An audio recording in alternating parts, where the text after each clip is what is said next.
नमस्कार दोस्तों, स्वागत है आपका आलोक स्टेनो क्लासेस में। आज मैं आपको रामधारी गुप्ता खंड 1 की प्रतिलेखन संख्या 84 की डिक्टेंशन बोलने जा रहा हूँ, जिसकी स्पीड 80 शब्द प्रति मिनट होगी। आप लोग डिक्टेंशन लिखने के लिए तैयार हो जाइए। डिक्टेंशन अब से 5 सेकंड बाद बोलना प्रारंभ करूँगा।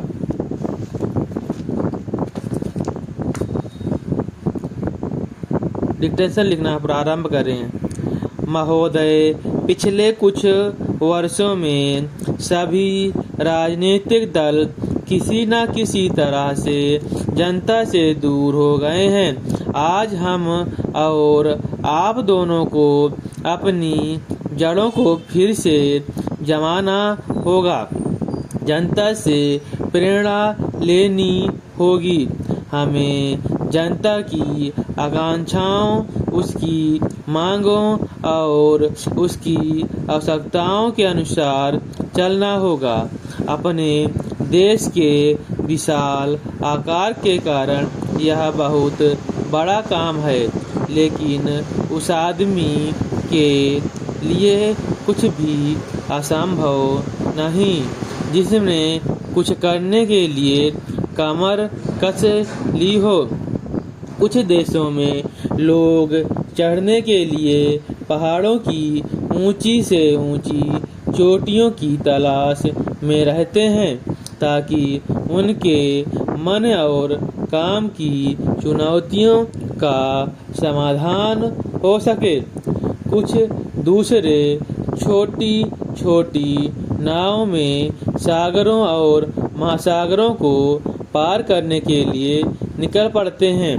ये सब असाधारण उद्भव है, किंतु हमारी चुनौतियां तो हमारे दरवाजे पर दस्तक दे रही हैं। हमें ऊंचे ऊंचे पर्वतों पर या गहरे सागरों तक की जाने की आवश्यकता नहीं। हमारे हर गांव में गरीबी और घर घर में जात पात है।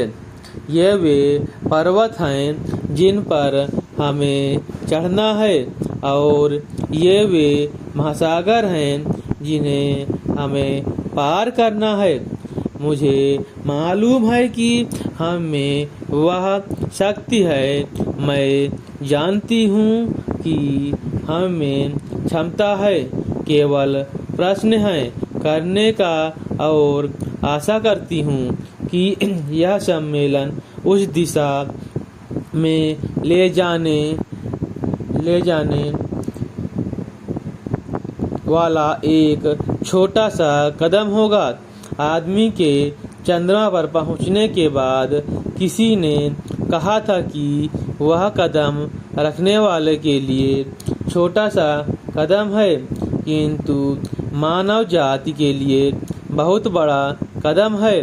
अतः मेरे विचार से आप कह सकते हैं कि आपके लिए यह छोटा कदम होगा, लेकिन यदि आप सफल हुए तो भारत के लिए यह महान कदम होगा।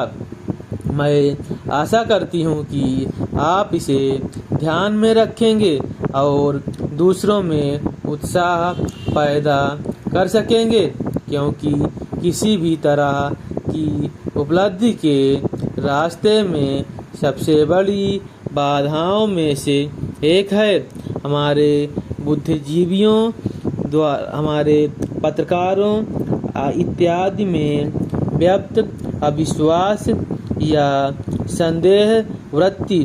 इस बाधा को हटाना होगा।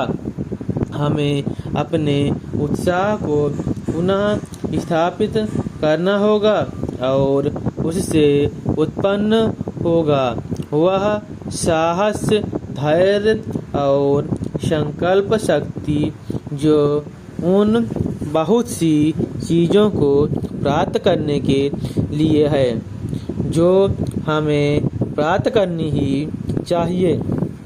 जब कभी राजनीतिक जीवन और बौद्धिक जीवन में निकट का संबंध रहा है तो दोनों को लाभ पहुंचा है। Full stop.